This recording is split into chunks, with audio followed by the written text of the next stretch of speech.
আমি এই মুহূর্তে কিশোরগঞ্জ করিমগঞ্জ থানাধীন চামড়া বন্দরে উপস্থিত আছি। এখান থেকে ট্রলারের ব্যবস্থাপনায় মানুষ নিজ নিজ গন্তব্যস্থলে যাচ্ছে, বিশেষ করে ইটনা, ভিটামিন, অষ্টগ্রাম। তারপরেও এখান থেকে সিলেটমুখী অনেক ট্রলার আছে, লঞ্চ আছে, এগুলো যাতায়াত করতেছে। মানুষের প্রয়োজনে, বিভিন্ন প্রয়োজনে মানুষ এদিকে যায়, চাকরির জন্য যায়, ব্যবসার কাজে যায়। বিভিন্নভাবে নিম্ন আয়ের মানুষগুলা ট্রলারের এখান থেকেই তাদের যে ফ্যামিলির যে ব্যয় বা তাদের যে রিজিকের ব্যবস্থা হয়ে থাকে। তো আমরা দেখতেছি যে এখানে যে ট্রলারগুলো যাচ্ছে বিভিন্ন জায়গা দূরান্তে গন্তব্যস্থলে ছেড়ে যাচ্ছে, যত সময় যাচ্ছে। তবে একটা জিনিস হচ্ছে কি, এখানে আমরা কিছু মানুষের সাথে কথা বলে জানলাম যে এখানে যাত্রী চাউনির একটা অভাব। যাত্রী চাউনি হলে ওটার মধ্যে মানুষ যখন যারা বিভিন্ন জায়গায় যাবে, যারা যাত্রী আসবে, তারা হয়তো বাচ্চা কাচ্চা নিয়ে আসে, তারা একটু স্বস্তিতে বসিয়া তারপরে নির্দিষ্ট সময় নির্দিষ্ট ট্রলারে উঠলে সেখান থেকে ছেড়ে যাবে। তা আমরাও চাইবো যে কর্তৃপক্ষ যেন এইখান থেকে একটু দৃষ্টিকোণ রেখে যে একটা যাত্রী চাউনি নির্দিষ্ট জায়গায় দিলে হয়তো এইখানে যে প্যাসেঞ্জার আছে, যারা যাত্রী যাবে, তারা একটু স্বস্তিতে যাইতে পারবে আমি বিশ্বাস করি। তা আমি কর্তৃপক্ষের দৃষ্টি আকর্ষণ করছি যাতে অনতি বিলম্বে একটা যাত্রী চাউনির ব্যবস্থা করব। ধন্যবাদ। করিমগঞ্জের চামড়া বন্দরে যাত্রী ছাউনি না থাকায় জনভোগান্তিতে এলাকাবাসী।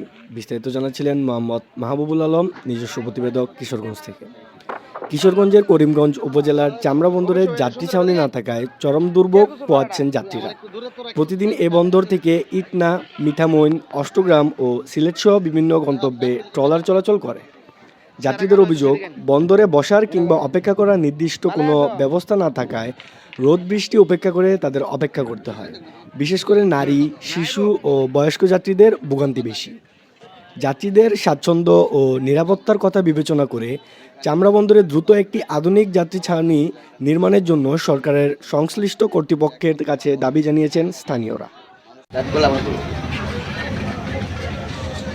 এখানে বিগত 35 থেকে 40 বছর ধরে আমি কিন্তু এগুলি টাইম টেবিল করি আর কি।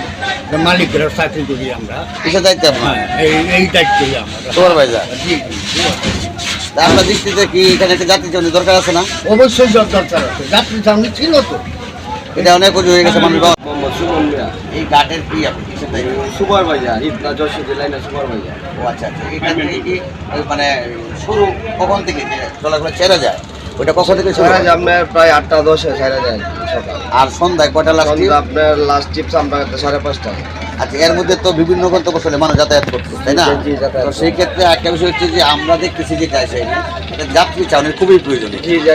এখানে অনেক প্যাসেঞ্জার যাত্রী আছে যে এরা ছোট ছোট বাচ্চা কাচ্চা নিয়ে আসে, এরা রুটে দাঁড়ায় থাকতে গেলে পানির কাছে খুব সমস্যা। আমরা চাইতেছি যে একটা যাত্রী চাউনির ব্যবস্থা করা হোক, এই জন্য মূলত আমাদের এই ইয়েটা করা। সেক্ষেত্রে আপনি কি মনে করেন যে যাত্রী চাউনি ভালো হবে? ভালো হবে। তাহলে আমরাও চাই যে আপনাদের মাধ্যমে, এই সরকারের মাধ্যমে যাত্রী চাউনি করা হোক, সেটা আমরা প্রত্যাশা করি। জি, আমরা ওইটা প্রত্যাশা করি।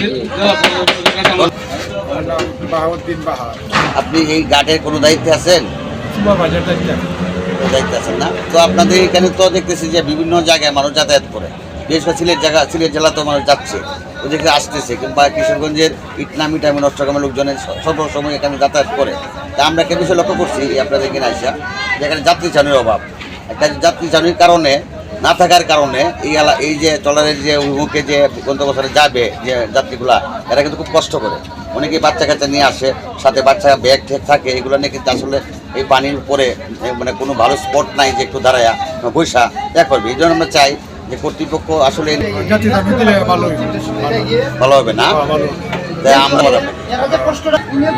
প্রিয় দর্শক, আগে এখানে একটা যাত্রী চাউনি ছিল, সেটা এখন সময়ের সাথে সাথে বিলীন হয়ে গেছে, বসার কোনো পরিস্থিতি নাই, নষ্ট হয়ে গেছে।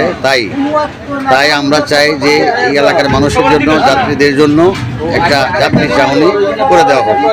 আমরা স্থানীয় কর্তৃপক্ষের পক্ষে দৃষ্টি আকর্ষণ করে বলতেছি যাতে এই জিনিসটা দেখে একটা সুচিন্তিতভাবে একটা যাত্রী চাউনি যাতে করে দেয়, সেটা আশা করি, সেটাও আমরা প্রত্যাশা করি।